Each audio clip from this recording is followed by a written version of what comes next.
This card is whack. We know this. This is the worst card of the year, let's be honest with you. Rose Namajunas versus big booty Tracy Cortez. You know, we out here just watching Tracy Cortez booty jiggle in that octagon. Let's get right to it.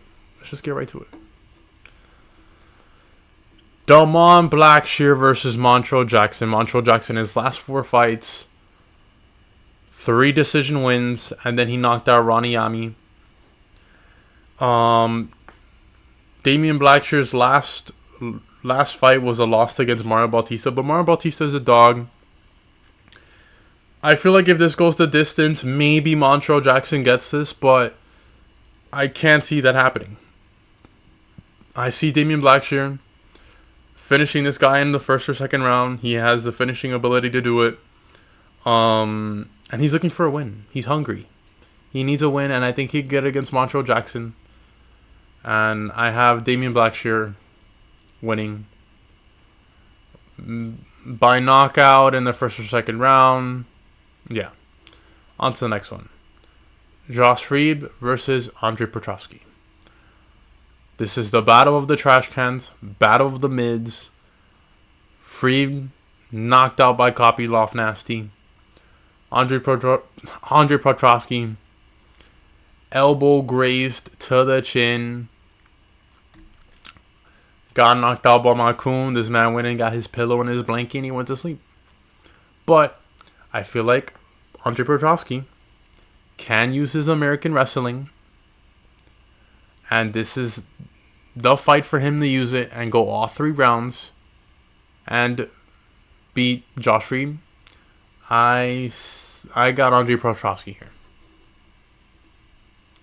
On to the next one. We have. You already know that fight's going to happen. Luana Santos versus Mariya Agapova. Luana Santos' last few fights, she's beaten the tough winner, Juliana Miller, and Stephanie Egger. While Agapova has lost to an OnlyFans model in Mariana Marozo or whatever. She did her breast implants twice. The first time she did it, got an allergic reaction. Took them off, did it the second time. She's doing OnlyFans here. And she also got... Who did she get submitted to? Let me check. Oh, yeah, it was Gillian Roberts. I remember now. It was Gillian Roberts. She got submitted by Gillian Roberts. Yeah, I'm going Luana Santos. She's the minus 362. Somebody to beef up your parlay card right here. Yeah, we're going to the next one right now. Joshua Van versus Charles Johnson. Joshua Van, he's on a 3-fight win streak. He's going to bring the fight to Charles Johnson. Charles Johnson does have that stamina and wrestling. But against Hadley, bro, he's won those guys, but it's not an impressive performance. And I know Joshua Van is going to bring the fight to him. Even though Charles Johnson has been a parlay killer, I will still bet on Joshua Van. I feel like he finishes him in the first or second round. Left hook or right hook, TKO, Charles Johnson. Charles Johnson is not good. He just has 2 things that is working for him, and he's just beating the cans that are in the UFC. And I think the UFC is kind of tired of it, so they're going to give Joshua Van a little stepping stone to get up there in the flyweight division. But yeah, I got Joshua Van winning. Jasmine Judovic versus Fatima Kline. Fatima Kline, I don't know how she's a minus 166. It's probably because she was a Cage Fury champion, and she's coming in on short notice. But Jasmine Judovic, she might have lost to Tracy Cortez, who's headlining the main event. Love that big booty, Tracy. But she's ranked 15, and she has UFC wins, bro. You can't go up against somebody that has UFC wins. Maybe she does get knocked out, but she's gotten wins against Priscilla Kohera, and she beat Miranda Maverick. And poor Miranda Maverick, she's looking for a win. I think she did win the last time. I don't remember, but I'm going Jasmine Judovic here. Fatima Kline, if you impress me, bro, I don't know what to say. If you beat this girl, congratulations. On to the next one. We have Cody Brundage versus Abdul Razak Alhassan. Cody Brundage. He did do something against Bull Nickel, but this guy just reminds me of a high school jock who played football and did wrestling and, got to the UFC. All-American wrestler, got to the UFC. But I feel like Abdul Alhassan can knock this guy out. His last fight was against Joe Pyfer. It was a loss. But Abdul Alhassan is here to win. He's gonna come and try and get a win off of Cody Brundage. He's a -148. And I don't know, man. Until Cody Brundage surprises me or does something before he gets cut from the UFC, I'm going with anybody who's against him. Abdul Alhassan, add that man to your parlay. He's gonna get you the money. Christian Rodriguez versus Julian Erosa. This right here, my prediction for performance bonus of the night or fight of the night. One of these guys is going to do it. They're going to bring something to this card. Julian Erosa, Juicy J, he is the type of guy to just swing it out and win.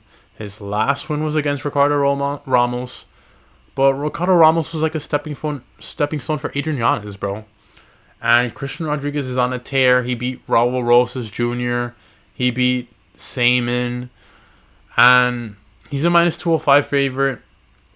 And I know Rodriguez has had pure decision wins, but somebody's getting knocked out. This is going to be a performance bonus for somebody. And I love Juicy J. Love me some Juicy J, but he likes to get in there wild and get the win, but I don't see it against Christian Rodriguez. Maybe Christian Rodriguez goes 3 rounds with him, but I feel like right here he has a chance to beat him and knock him out. But on to the next one, we have Gabriel Bonfim versus Ange Loosa. Ange Loosa's last win was against Reese McKee. Reese McKee was a pile of dog shit for Kazmat Chamaya to just pick up and just throw it away. And you can't go up against a Bonfim brother. Him and his brother have been on a tear. Gabriel's last fight was against Nicholas Dalby, and they don't give you Nicholas Dalby for anything. Nicholas Dalby is a name. So, and he's a -375 favorite. Ange Loosa, what he did with that Brian Battle shit, come on, bro. Come on, man. You gotta, I don't know, you gotta show me something, Ange Loosa. You gotta show me something. And I'm going with the Bonfim brother. He's the guy that's gonna do it. And he's just he's something to add to your parlay as well. Beef up that parlay with Gabriel Bonfim. He's gonna probably knock him out. Or just 3 rounds. Nah.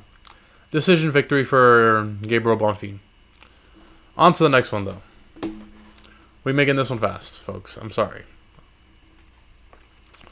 Drew Dober versus Gene Silva.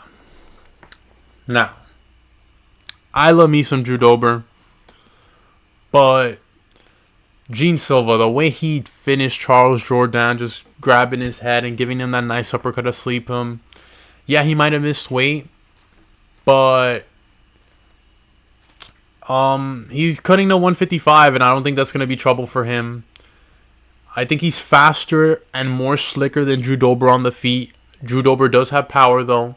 I don't want to sleep on Drew Dober because he's one of my favorite fighters, but he's not fighting a black guy. And he's fighting somebody that's slick and he's really good, and he's a fighting nerd. And you know these fighting nerds, they're real with it. They want to win. They want to go up their rankings.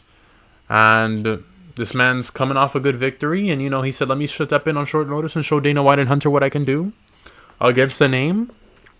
And feel like he can beat Drew Dober. And if it goes to the ground, you got to realize Drew Dober did lose 3 rounds to Moicano, just top position the entire time. And Gene Silva is Brazilian, and he has submissions, and he has a good ground game. So I'm gonna give it to Gene Silva. I want Drew Dober to win, but Gene Silva, he's just younger, faster, more slick on the feet, and he has the ground game to do it. Be honest with you guys. On to the co-main event, folks. We have Santiago Ponzinibbio versus Muslim Salikhov. These two remind me of like uncles, bro. That you go to the bar, like a Russian uncle and an Argentine uncle. Obviously, Randy Brown demolished Mazda. That was like a stepping stone for Randy Brown as well. He stepped all over Muslim. And hola amigos, esto es Santiago Ponzinibbio y esto es UFC. That's our Spanish announcer buddy, who his last fight, he did lose against Kevin Holland, but I love Kevin Holland. He's my favorite fighter, super funny guy, and he's no joke. But I feel like Ponzinibbio, I know he's a little like clunky and weird on the feet, but Muslim Salikhov is old, and he's not about just like, you know, like throw an axe kick or some bullshit, even though he can. But I just feel like this might go 3 rounds. Ponzinibbio, he's a minus 205. I would add him to your parlay. Maybe maybe not. Ponzinibbio, a little questionable, but I'd say Ponzinibbio gets the dub here. And to our final main card. Here we go. We have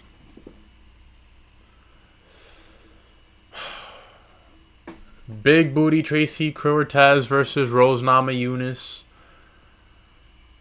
You can't go with Tracy Cortez. Like, I'm gonna be honest with you, I can't even remember Tracy Cortez's fighting style. She's more of like just like stand-up kickboxing. But most of the time I'm just looking at her ass. And you can't just bet against a former champion in Rose. She literally head kicked Wailing to sleep. Obviously, she lost that belt to Carlton. Like, she's not good anymore, but you can't go up against you can't bet against Rose Namajunas, knowing that this was Tracy Cortez on a short notice fight. And I love Tracy Cortez because of that booty, and you know, it's something nice to see in the octagon. But I gotta go Rose Namajunas here. She's a minus 145. If Tracy Cortez like surprises me, holy shit. But I gotta go Rose Namajunas here. And yeah, guys, these are my predictions for this fight. I wanted to make this thing quick because, brother, this is not a good card. This shit is whack attack. And the whole month of July is really bad. Like, I'm gonna be honest with you, it's so bad that I think to myself, even 304. Tom Aspinall should not have to be defending an interim heavyweight. He should be going up against John Jones and unifying that shit. But Dana White's trying to just get his last few dollars out of John Jones before he retires against Stipe. And yeah, guys, I'll see you for the results of this video when this fight is done. And more videos are coming out. Like and subscribe. JNEPS MMA. I'm out.